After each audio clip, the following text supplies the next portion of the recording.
네, 김요한입니다. 같이 오늘도 말씀 묵상하겠습니다.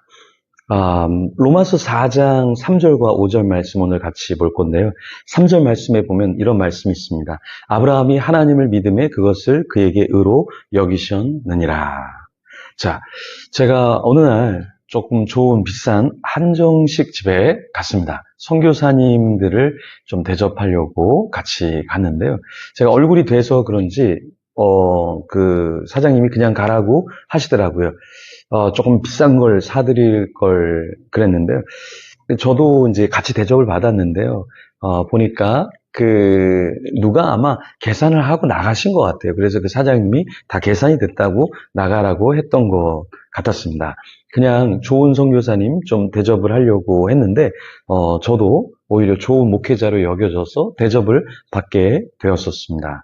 자, 예전 교회에서 크리스마스 트리를 이렇게 장식하는데 다 잘 안 하려고 그래요. 교회가 커도 이렇게 다들 안 하려고 합니다. 그래서 교회에서 이제 재정이 있으니까 교회 아르바이트비를 준다고 하면서 누가 하면 좋겠다 이렇게 좀 공고를 냈었어요. 근데 한 친구가 자기가 한번 섬겨 보겠다 이렇게 이야기를 했습니다. 그래서 아르바이트비를 주겠다 그러니까 자기는 아르바이트비가 필요 없다 이렇게 이야기를 하더라고요. 그래서 왜 그러냐 그러니까 누군가 이렇게 오랫동안 크리스마스 장식을 하고 자기가 그것을 누렸는데 이것을 이제는 자기가 섬겨야 되지 않겠는가 이렇게 해서 자기가 그냥 섬기고 싶다라고 이야기를 했어요. 근데 이 청년의 헌신 이야기를 듣고 어떤 권사님이 나도 그 청년을 좀 도와서 같이 하고 싶다. 그래서 거기에 드는 이제 자재비가 있잖아요. 근데 그것을 또 권사님이 다 내시면서 그 트리를 그때 다 했습니다. 여러분, 정말 아름다운 이야기 아닙니까? 네, 교회가 크면 대부분 사람들이 신경을 안 쓰는데, 그런데 오히려 자기가 더 많은 것을 누렸다고 자기가 한번 싹을 받지 않고 그냥 섬기고 싶다. 그렇죠? 이렇게 해서 이렇게 섬기는 것, 참 굉장히 귀한 것입니다. 오늘 본문에는 이제 아브라함이라는 사람이 등장하는데, 아브라함이 의인이 됐는데 그 의인이 된 것을 어떠한 대단한 행위가 아니라 그냥 하나님께서 그 믿음을 받아주셔서 그렇게 의롭게 됐다. 이런 이야기를 합니다. 그러니까 아브라함이 뭐 대단한 일을 했기 때문에 하나님이 그를 의인이야 이렇게 말씀하신 것이 아니라 그냥 아브라함 자체를 보시고 하나님이 앞으로 더 좋은 사람이 되지 않을까? 그래서 그 아브라함을 이렇게 받아 주셨던 것이죠.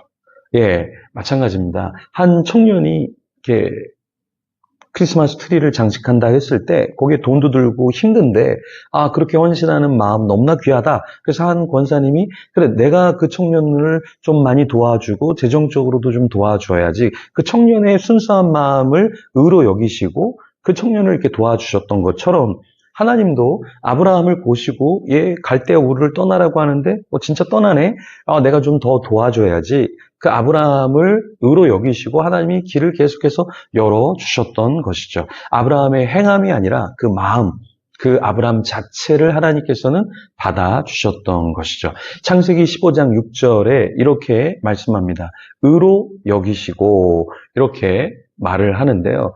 아브라함을 하나님이 딱 보시고 의로 여기시고 굉장히 좋게 여기셨다는 거죠. 그래서 아브라함은 의인이 되었습니다. 이렇게 말하는 것이 아니라 아브라함을 의인으로 간주되었다라는 표현으로 봐야 하겠죠. 그러니까 아브라함이 스스로 의인이 된 것이 아니라 스스로 의로운 존재로 완벽한 것이 아니라 하나님이 의인으로 간주하셨다라는 거예요. 창세기 15장 6절에 하나님이 뭐라고 말씀하시냐면 아브라함이 주를 믿으니 그분께서 그것을 그에게 의로 여기시고 이렇게 하나님께서 여겨주신 것이다 라는 것입니다. 그러니까 우리가 하나님 앞에서 의인이 되는 것은 내가 행한 것이 대단하거나 내 생각이 대단한 것이 아니라 하나님이 우리를 의로 여겨주시고 간주해 주셨기 때문에 그렇다라는 것입니다. 그래서 누구도 우리가 하나님 앞에서 자긍할 수 없다. 왜냐하면 행위로 난 것이 아니기 때문에 그렇다라는 것이죠. 그래서 우리의 의는 나의 믿음도 아니고 나의 행위도 아니고 오직 전적으로 하나님께 달려 있다라는 것입니다. 그래서 우리는 하나님 앞에서 어떠한 삶을 살아야 되는가. 어떤 사람을 볼 때 이름을 짓지 않고 믿음으로 좀 봐줄 필요가 있다. 지금은 요 정도밖에 안 되지만 나중에는 더 아름다운 사람이 되겠지. 이렇게 이름을 짓지 않고 한정 짓지 않고 조금 더 믿음의 눈으로 봐준다면 우리도 성숙한 사람이 될 것이고, 그러한 이름 짓지 않고 판단받지 않는 자도 더 좋은 자가 되지 않겠습니까? 호박씨는 까는 것이 아니라 호박씨는 까지 않고 먹고 어떻게 합니까? 힘내서 누군가를 도와주면 어떨까요? 누군가를 뒤에서 험담하는 사람이 있습니다. 호박씨 깐다고 우리가 이야기하죠. 그런 사람은 자신이 문제라는 것을 잘 몰라요. 그렇죠? 제가 어떤 상담자를 이렇게 상담하는 걸 도와주려고 하는데, 이 상담을 받는 사람이 자꾸 상담자를 바꿔달라는 거예요. 상담사를 바꿔달라고 얘기하는 거예요. 좀 화가 났습니다. 왜냐하면 이 사람이 자기가 만나는 상담사가 대단한 사람인데도 불구하고 자기가 볼 때는 뭐 이 사람이 뭐 대단해. 이 사람 말고 다른 사람 저한테 붙여주세요. 이러는 거예요. 이거 참 굉장히 마음이 어려웠어요. 왜냐하면 이렇게 또 설득한다고 통화하는데 너무나 오랫동안 통화해도 잘 먹혀들지가 않더라고요. 그래서 참, 나중에 속이 좀 끓었는데요. 여러분, 이게, 어느 정도 상담을 받으려면 나를 상담하는 사람에 대한 신뢰가 있어야 되고 존중이 있어야 되는데, 그것이 없다면 결국에는 아무리 좋은 사람을 소개시켜줘도 효과가 없겠죠. 그러니까 우리가 하나님 앞에서 신뢰를 받고 하나님 앞에서 인정을 받는다는 건 사실 하나님이 우리를 보실 때는 턱도 없이 부족할 수 있습니다.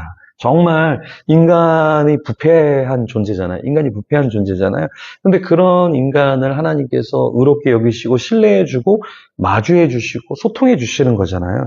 그럼 우리는 팍 숙여서 죽은 가운데서 하나님이 무엇을 말씀하시는가, 나에게 어떤 걸 조언하시는가 들어야 하겠죠. 아브라함은 그런 존재였어요. 아브라함은 난 잘났어요, 하나님. 난 대단한 인물이에요. 나는 믿음의 조상입니다. 이런 것이 아니라 하염없이 부족한 존재로 자신을 고백했기 때문에 하나님께서 기쁘게 받아주셨겠죠? 우리도 하나님을 신뢰한다라는 것은 하나님이 때로 내가 다 이해가 되지 않아도, 하나님이 펼치시는 게 다 이해가 되지 않아도 주님, 저를 받아주시고 이끌어주시니 감사합니다.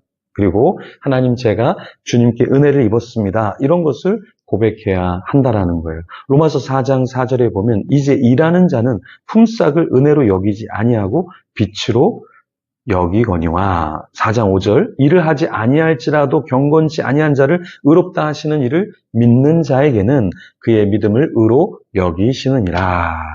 일을 하지 아니할지라도 경건치 아니한 자를 의롭다 하시는 이를 믿는 자에게는 그의 믿음을 의로 여기신다. 이렇게 말씀하셨습니다.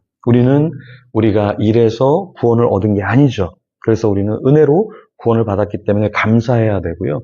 또 우리같이 경건치 아니한 자가 어디 있습니까? 그렇죠? 하나님이 보시기에 일을 해도 그 일의 기준에 우리는 찰 수가 없는 존재예요. 그런데도 우리를 의롭다 여기시는 그 주님으로 우리는 감격해야 하고 감사해야 하는 것이죠. 때로 우리는 끊임없이 은혜를 받습니다. 그래서 그 은혜를 우리는 잊어서는 안 된다라는 거예요. 미국 뉴욕에 라과디아 공항이 있습니다. 이것은요, 라과디아 판사를 통해서 사실은 세워진 공항인데요. 이게 스토리가 있습니다. 1930년대 미국 뉴욕의 한 가정법원에서 이제 노인이 끌려왔어요. 근데 노인이 빵 한 덩이를 훔친 거예요. 그래서 왜 훔쳤는가 봤더니 노인이 배가 고파서 그냥 어쩔 수 없이 빵 한 덩이를 훔쳤어요. 근데 이걸 다 듣고 나서 이제 판사가 판결을 내립니다. 아무리 딱해도 당신은 물건을 훔쳤기 때문에 법대로 벌금형을 받아야 된다. 선고받아야 된다. 그래서 그 당시 1930년대 당시 $10의 벌금형을 선고를 받습니다. 그런데 여기에 이제 판사가 뭐라고 얘기하냐면 여기에 방청객으로 있는 사람들도 벌금형에 처해진다. 이렇게 얘기해요. 50센트의 벌금형을 내야 된다. 이렇게 얘기합니다. 왜냐하면 이 사람이 이렇게 배고프도록 놔뒀기 때문에 여러분도 벌금을 내야 된다. 그러면서 판사가 자기 안주머니에서 $10를 꺼내서 모자에 넣어요. 그리고 모자를 사람들에게 돌리면서 50센트씩 다 내라. 이렇게 해서 그 자리에 있던 사람들이 돈을 다 내서 거둔 금액이 57달러 50센트였어요. 근데 그것을 이제 노인에게 주면서 10달러는 벌금으로 내고 나머지 47달러 50센트는 당신이 사용하십시오. 이렇게 이야기했습니다. 그때 빵을 훔쳤던 노인이 눈물을 흘리며 법정을 빠져나갔는데요.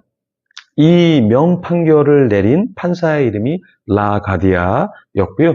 그 라가디아 판사의 이름을 따라서 공항을 이렇게 세웠는데 이 판사가 나중에 사람들에 의해서 마음을 기쁘고 즐겁게 한다라고 이렇게 이야기가 돼서 애칭을 받게 됐는데 그것이 작은 꽃이라는 애칭이었습니다. 그래서 작은 꽃이라는 애칭으로 이 판사가 불려지기도 했습니다.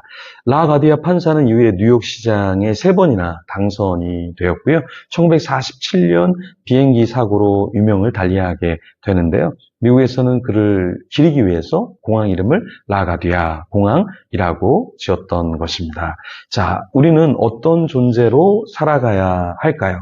우리도 하나님 앞에서 온전한 삶을 살아야 하는데요. 우리가 받은 은혜가 있다는 것을 잊지 않으면 되는 거죠. 하나님이 나에게 은혜를 주신 걸 잊지 않아야 하고 내가 지금까지 지내올 수 있었던 것은 수많은 사람들의 은혜와 사랑이 있었다는 것이죠. 그것을 까먹지 않기를 소망합니다. 이 시간에 하나님의 은혜에 감격하고 감사하고 또 나를 도와주고 함께한 사람들 또 중보해야 될 사람들을 위해서 기도하며 하나님 앞에 나아가도록 하겠습니다.